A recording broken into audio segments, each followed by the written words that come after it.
Halo, gue YouTuber Kepo. Oke, kali ini gue mau ngebahas 8 YouTuber legendaris Indonesia sebelum Atta Halilintar, Raffi Ahmad, Baim Wong masuk YouTube. Di saat YouTuber-YouTuber ini dulunya tidak terkenal dan kemudian menjadi bintang dan meraih popularitas karena YouTube. Bisa dibilang mereka inilah generasi pertama dari para YouTuber Indonesia dan yang melejitkan nama YouTube ke kalangan anak-anak muda saat itu. Jujur aja, gue sendiri mengenal YouTube berkat salah satu content creator legend ini. Masuk aja ke videonya. Inilah 8 YouTuber legendaris di Indonesia. Yang pertama adalah Raditya Dika. Radit adalah content creator di YouTube Indonesia yang pertama kali gue tonton. Kalau YouTuber luar negeri itu pertama kali gue nonton PewDiePie. Tapi kalau Indonesia ya Raditya Dika. Saat pertama kali gue menonton Radit, itu videonya web series Malam Minggu Miko. Yang episode pertamanya tayang di tahun 2012. Berkat konten Malam Minggu Miko, Radit menjadi YouTuber pertama di Indonesia yang mencapai 1 juta subscriber dan mendapatkan gold play button alias plat emas dari YouTube, dan itu momen bersejarah banget sih. Gue sebenarnya sudah mengenal Radit semenjak dia menjadi seorang blogger dan penulis buku. Radit membuat beberapa tulisan di blog kemudian diubah menjadi buku tentang kehidupan sehari-harinya. Genrenya itu personal literatur. Bukunya itu pakai judul binatang-binatang ya, kayak kambing jantan, cinta brontosaurus dan lain-lain, yang kemudian difilmkan juga beberapa masuk bioskop. Setelah itu gue juga sering menonton stand up komedi Radit yang menurut gue lucu dan relate dengan kehidupan sehari-hari yang kita alami. Karena itulah gue tertarik menonton web series Malam Minggu Miko. Dan gue tonton semuanya sampai season 2 berakhir. Gue mengikuti konten Radit semenjak dia masih kuliah. Waktu itu masih berupa blog sih, bukan YouTube ya. Sampai sekarang sudah menjadi bapak anak 2. Saat ini subscriber Radit sudah mencapai 9,38 juta dan Radit masih aktif upload video di YouTube. Konten Radit itu bervariasi mulai dari kuliner, cerita hantu, sampai vlog bersama istri dan anaknya. Radit juga kadang membuat konten tentang finansial supaya penontonnya itu pada melek investasi. Yang sudah mengikuti Radit saat masih kuliah, ya saat itu mungkin penontonnya masih SD, SMP, SMA, dan saat ini pasti sudah bekerja dan berkeluarga. Kayaknya sih jarang ya anak-anak yang menonton konten Raditya Dika. Pangsa pasar dia memang lebih dewasa dengan konten tentang keluarga, finansial, dan kuliner, tapi dibawakan dengan gaya komedi.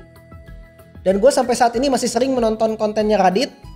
YouTuber Indonesia pertama yang mengenalkan YouTube ke gue jelas mendapatkan posisi pertama saat ini menurut gue sebagai YouTuber legend. Oke, dan kita ke YouTuber kedua. Kalau Raditya Dika adalah YouTuber pertama yang gue tonton videonya di YouTube Indonesia, Tara Arts adalah YouTuber gaming pertama di Indonesia yang gue tonton.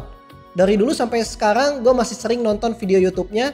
Satu hal yang pasti adalah karena gue seneng aja nonton Tara Arts karena dia lucu, ekspresinya juga kocak. Kadang gue lihat muka sama ekspresinya aja gue udah ketawa gitu kan. Apalagi kelakuannya kadang suka random. Selain itu selera gamenya juga mirip-mirip lah sama gue. Jadi gue ngerasa tontonan dia cocok lah sama selera gue.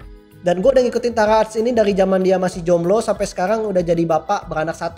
Adiknya Gema juga gue ikutin dari zaman dia masih jomblo sampai sekarang dia masih jomblo juga sih. Tara Arts itu menggunakan YouTube awalnya untuk promosi toko sulap di tahun 2007.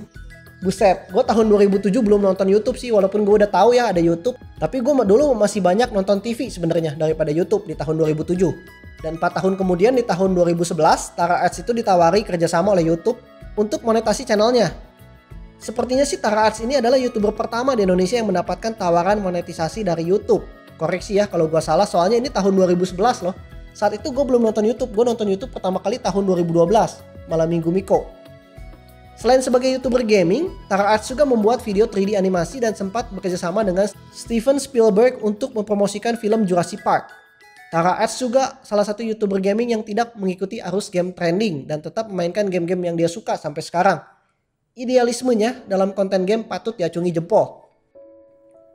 Oke, dan YouTuber ketiga adalah Edozel, salah satu YouTuber legend yang awalnya terinspirasi dari Sinta Jojo Keong Racun yang viral di YouTube. Edo kemudian mencoba membuat video-video lucu bersama teman-temannya termasuk Reza Arab di channel Happy Holiday Indonesia, HHI. Setelah itu Edo membuat channelnya sendiri dengan nama Edozel. Zell sendiri adalah karakter game favoritnya dari Final Fantasy VIII. Dalam game tersebut diceritakan kalau Zell mudah bergaul dan orangnya juga asik. Karena itu Edo ingin seperti Zell yang bisa menyenangkan semua orang. Awalnya konten Edo banyak sketsa komedi, tapi sekarang lebih banyak konten keluarga dan kuliner. Tentunya konten berubah seiring dengan bertambahnya umur. otomatis menyesuaikan, dan Edo ini termasuk rajin upload video setiap hari. Yang keempat adalah Bayu Skak, YouTuber yang berasal dari Malang, Jawa Timur. Bayu adalah YouTuber daerah yang banyak menggunakan bahasa Jawa dalam konten YouTube-nya. Bayu sering membuat video sketsa komedi yang membawa ciri khas daerahnya. Salah satu YouTuber legend yang membangkitkan semangat para YouTuber daerah lain untuk meraih mimpi. Bayu juga membuat film bioskop, Yowis Band, dan cukup sukses di pasaran. Selain konten sketsa, Bayu kadang membuat video gaming di channel YouTube-nya dengan nama Dolan Game. Saat ini Bayu Skak kadang masih mengupload video YouTube walaupun terbilang jarang. Sekitar 1 bulan sekali lah. Kesibukannya di dunia film mungkin menyita waktunya. Kita lanjut ke YouTuber Indonesia kelima yang menurut gua legend. Gue pilih Last Day Production. Jadi channel YouTube LDP ini sering membawakan sketsa dan cerita komedi dengan ciri khas anak muda dan segala problematikanya, terutama urusan cinta, pacaran.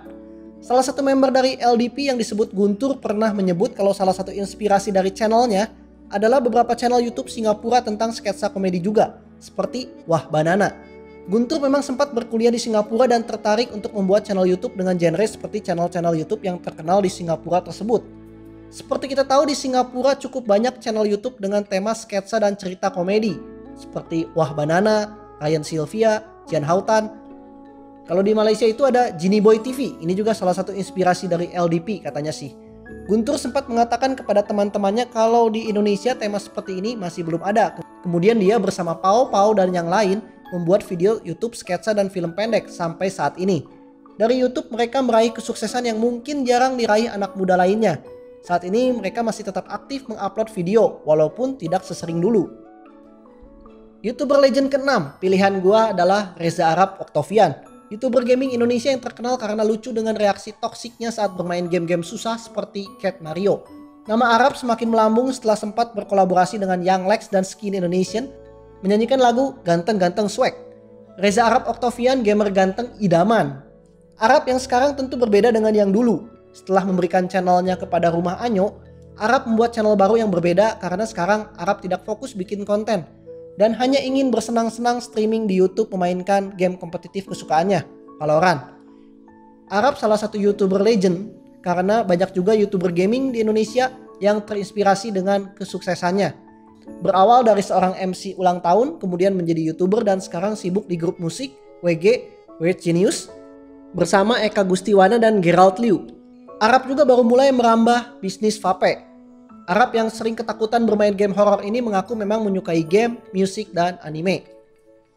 YouTuber legend ke-7 adalah Chandra Leo, salah satu filmmaker dan YouTuber Indonesia yang terkenal dengan sinematik dan kontennya yang keren abis. Dulu Chandra sering membuat konten-konten sketsa komedi yang absurd ya, seperti tipe-tipe bersin. Chandra juga beberapa kali ikut bermain film layar lebar. Sepertinya kalau mendengar YouTube Indonesia dan sinematik video pasti kita mikirnya Chandra Leo. Konten Chandra saat ini mulai dari music video, reaction editor Indonesia sampai ngobrol-ngobrol. Chandra Leo adalah salah satu YouTuber legend yang jadi panutan kalau soal sinematografi. Berikutnya yang ke-8 adalah Skinny Indonesian 24. Nah ini dia channel YouTube yang akan meninggalkan kita sesaat lagi. Karena pada tanggal 24 Juni 2021 mereka akan pensiun. Tidak akan mengupload video YouTube lagi. Tahun 2021 adalah tahun terakhir dan mereka memberikan video-video berkualitas untuk terakhir kalinya. Mulai dari YouTube Rewind Indonesia 2021 sampai DPR Musical. Konten-konten di channel YouTube mereka memang cukup berat untuk ditonton anak-anak bahkan remaja. Mereka sering membuat konten politik dan mereka juga sering memberikan sudut pandang dan opini mereka tentang YouTube Indonesia saat ini. Walaupun video YouTube yang membuat mereka terkenal adalah Bucin dan Modus yang bercerita tentang hubungan pacaran atau PDKT. Bucin dan Modus juga sempat dijadikan film bioskop dengan bintang para YouTuber di dalam filmnya. Pertama kali gue mengenal Skin Indonesian adalah saat gue menonton web series Malam Minggu Miko 2. Di sana Jovial dan Andovi memang kebagian peran dan muncul lagi di Malam Minggu Miko Movie. Bulan depan Skin Indonesian mungkin akan membuat video pamit mereka untuk terakhir kalinya. Oke, segitu dulu dari gue. Menurut kalian siapa lagi YouTuber legend di Indonesia? Silahkan komen di bawah. Like, share, dan subscribe channel gue YouTuber Kepo. Always positive thinking. Ciao.